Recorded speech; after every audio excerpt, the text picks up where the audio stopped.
कि जब पानी पिया 5वें दिन की लीला में तो किसके लिए खोजने की खातिर कष्ट सहे।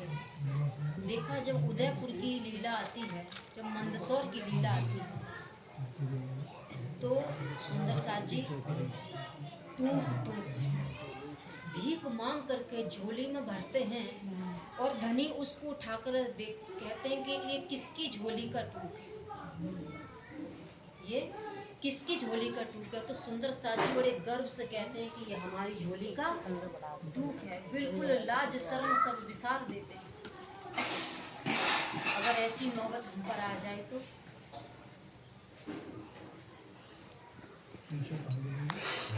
ऐसी नौबत हम पर आ जाए तो हम पीछे सरकेंगे और आगे बढ़ेंगे तो नहीं बातें जाऊंगी। जिस जिसको वो याद है वो पीछे, लेकिन जिसको लगेगा तुम्हारे से जुड़ने पर ये हाँ, तो वो तो 2 कदम पीछे। उस टाइम भी ऐसा था, आप देख लीजिए। उस टाइम में जो पीछे किसके मुकुंद दास जी उनको लाल दास जी के लिए और गोवर्धन जी के लिए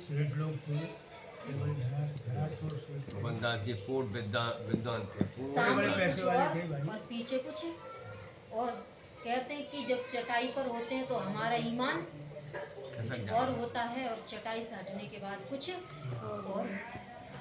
तो उस टाइम भी ऐसे सुंदर साथ थे और आज भी कुर्बानी में पीछे हटने वाले नहीं हैं और पीछे हटने वाले भी हैं, क्योंकि इस 28वें कलयुग में इस जागने के ब्रह्मांड में तीनों सृष्टियां सामने हैं। ब्रह्म सृष्टि और ईश्वरी और जीव, और तीनों की चाल बराबर चल रही है। वेशभूषा एक जैसी है, बोल चाल एक जैसी है, तीनों ही सुंदर साथ है, तीनों ही तारतम्य लिए सुंदर साथ बने बैठे हैं।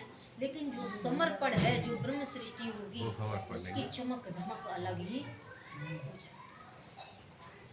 तो सुंदर साथ जी हमें दुखों से कभी घबराना नहीं चाहिए। कहते हैं कि दुख तो हमारो और को दुख खाए।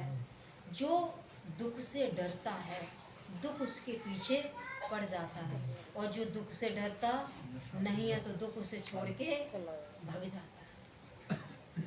मान लीजिए हमसे कोई झगड़ा करने के लिए आ जाए और हम उस पर भारी पड़ जाएं तो वो मैदान छोड़ के भाग जाएगा, और हम उससे अगर डर जाएं तो वो हम पर हावी हो जाएगा।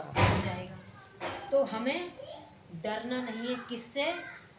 दुख से डरना नहीं है। जिस दिन ये जितना दुख आ जाए, और इंद्रावती तो क्या कहती है, धनी मैंने यूं ही झोली फैला रखी है, जितना दे सको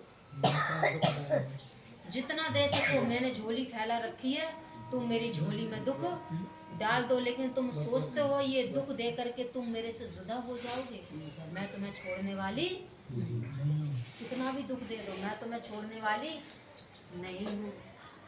तो ये सुंदर साथ जी दुख तो हमारो आहार है, औरन को दुख खाए।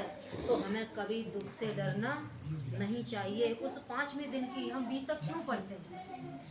हम बीतक क्यों पढ़ते हैं? इसीलिए पढ़ते हैं कि बीतक पढ़ने से हमारा ईमान परिपक्व होता है। जो हमारे ईमान में कमी आ गई है वो ईमान फिर से हमारा जिंदा हो जाता है। तो ये हमें बीतक से मिलता है, और हम दूसरे की लीला तो तब करें जो साक्षात जिसको हम अपना प्रियतम कहते हैं, तो इतने दुख सहे, तो फिर हम और आप पीछे कैसे हो सकते हैं? कहते हैं कि जहाँ दुख मिलता हो ना, लाइन में भाग के आगे खड़े हो जाओ, पीछे मत हटो, पीछे मत हटो। एक अभी काफी टाइम पहले